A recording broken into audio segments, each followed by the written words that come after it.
Bom dia, pessoal! Hoje nós vamos falar sobre o feudalismo no Nordeste.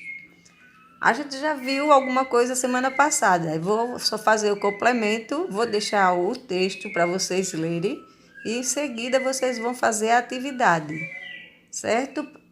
Tenham cuidado na hora de responder e na hora de enviar para o meu telefone privado.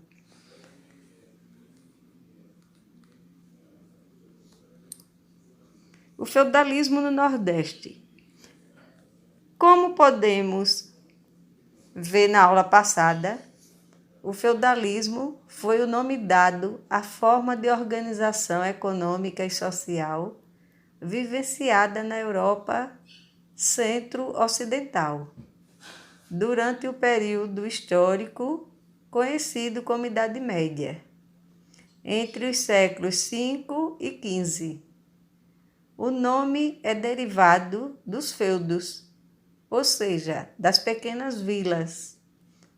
Portanto, dando continuidade ao assunto, podemos relacionar o processo feudal com o domínio de terras na região nordeste do Brasil.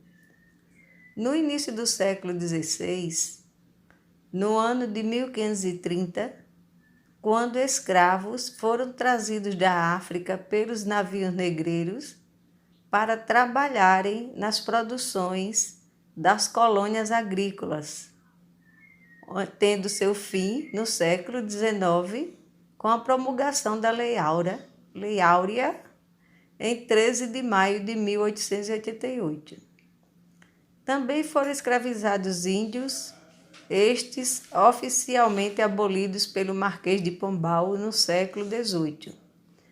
A escravidão de negros e índios consistia em coibir estes grupos de pessoas ao trabalho forçado diante da perda da sua liberdade, pois eram acorrentados e diante da perda da sua dignidade eram considerados não mais pessoas, mas meras coisas, objetos de seus donos, tendo seu valor determinado mediante suas estruturas físicas, onde os mais fortes e saudáveis tinham mais valor. O trabalho escravo é a base da produção social. Os escravos são bens móveis, juridicamente não eram livres e estavam separados dos meios de produção. O escravo faz parte do capital fixo.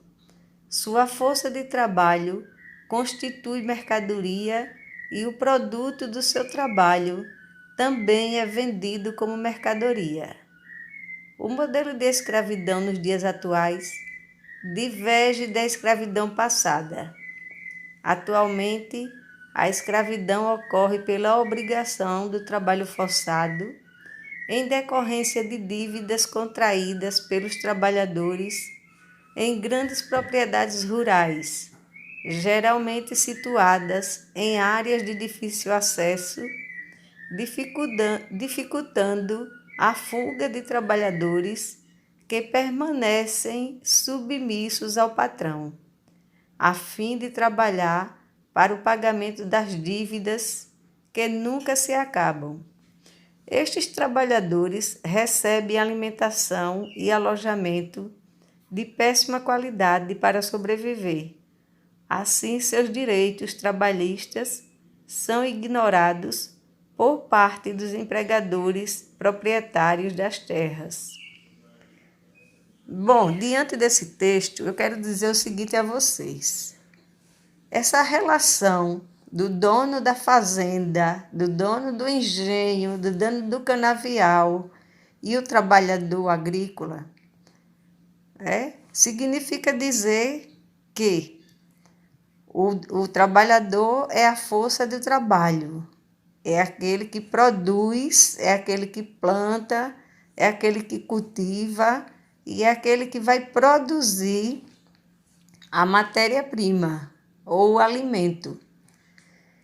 E muitas vezes esse trabalho não é remunerado com dignidade, principalmente nos interiores. Quando ele fala aqui sobre o trabalho forçado ou modelo de escravidão nos dias de hoje, ele mostra o que muitas vezes acontece no interior. Por exemplo, na região onde vocês moram, né? Onde muitas pessoas, muitos trabalhadores vivem do corte de cana. O corte de cana é um trabalho sazonal, ou seja, tem uma determinada época e depois para. E em outras regiões do Brasil, na época que aí está parado, é lá que começa o corte da cana. Aí muitas pessoas saem daí da sua região e vão para outras regiões em busca do trabalho. E isso muitas vezes acarreta um trabalho escravo. Por quê? Porque ao chegar em determinada fazenda ou determinado canavial, o que vai acontecer? Os trabalhadores não vão receber o salário que é combinado, porque nada ficou acordado legalmente. Muitas vezes não há um contrato assinado e por isso que o patrão não cumpre as obrigações.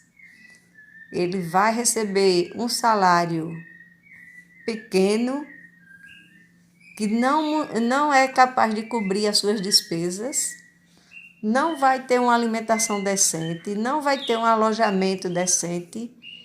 E o que a gente vê ultimamente são várias prisões de patrões que tratam os seus empregados como se fossem escravos. Então, esse é o modelo de escravidão contemporânea, que quer dizer nos dias de hoje.